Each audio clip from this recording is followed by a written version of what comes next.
Let's get in. William Lee, Chief Economist and Executive Director at the Milken Institute now. He joins in. Thank you very much for joining in. You know, if you look at the chronology of events over the last 3 days, the first offensive, perhaps you could say, was from China, restricting the rare earth, then the retaliatory measure from Donald Trump imposing the tariff, and then again a softer tone. What do you think China's response is going to be? Will it signal escalation or de-escalation? And will the markets take the events of the last 48, 72 hours in its stride?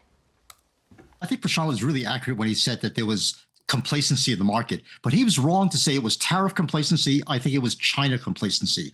The markets have been buying into these little minor victories that have been achieved in Madrid and London, where a deal about TikTok was considered a major victory, when the real game was supposed to be about rare earth supply and sustaining that, having China open up its markets, allowing China to be really part of the negotiations, serious negotiations, as to where the future technology, future AI is going to be. Those are the serious negotiations that we were so-called given frameworks for, but no agreements. And I think the markets had taken those very, very complacently. And I think now the market is waking up and saying, hey, there is no agreement with China outside of maybe TikTok. And even there, the U.S. has agreed to allow its citizens to be addicted to a Chinese algorithm. So there again, I'm somewhat dismayed by how the Trump negotiators, Secretary Bessent and company, are taking these really small victories, what they call victories, and letting go the big picture. William, just one thing though, right? The restrictions from China, morning, but you know they're not aimed at the U.S. in that sense. They're aimed at the U.S., but basically it hits everyone else as well. You know, so for example, the restriction on exports of equipment needed to manufacture batteries for electric cars. You know, as I understand it, it's actually pretty damaging for companies here in India as well.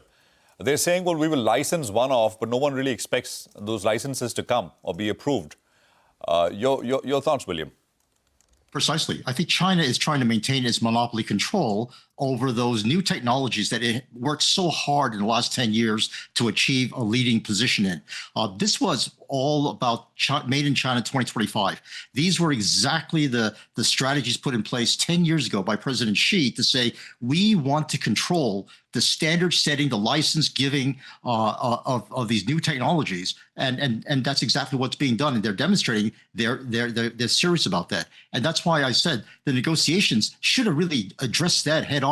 Jensen Huang was pleading with everyone, saying we've got to allow U.S. companies or somehow get U.S. companies present in the marketplace for selling AI technology. If we don't, China truly will carry out its Made in China 2025 policy and dominate the world, including in India.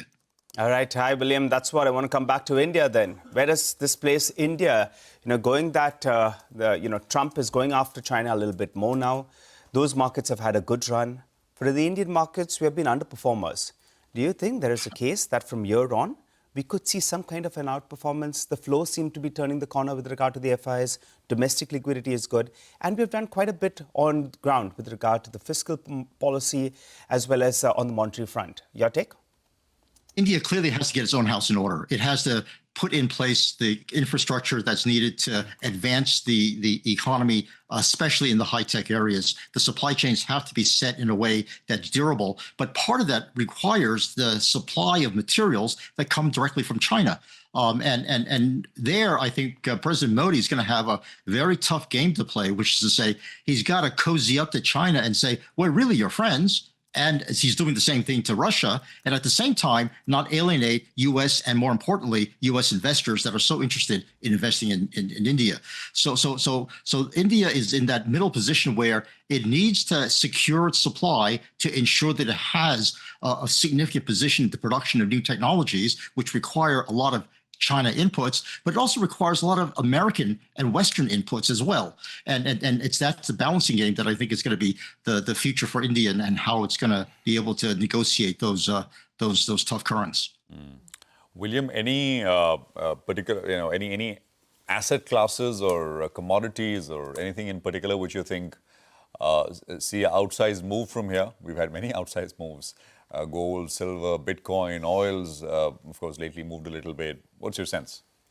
I've been a big champion of the new technologies, especially AI, and its productivity-enhancing properties. I think that's what's a part of the American exceptionalism story. And the U.S. economy in the future is highly dependent upon getting productivity gains in place from these technologies. But I think what we've seen so far in the reaction of the markets is that perhaps all this bubble talk might have some substance, because people are worried that the pricing of the AI technologies has gotten ahead of itself, because we haven't really seen the applications that are productivity enhancing. We see a lot of infrastructure being put in place, necessarily so, but we saw that game before with the internet, where cables were laid and not all of it was used until much lower prices occurred.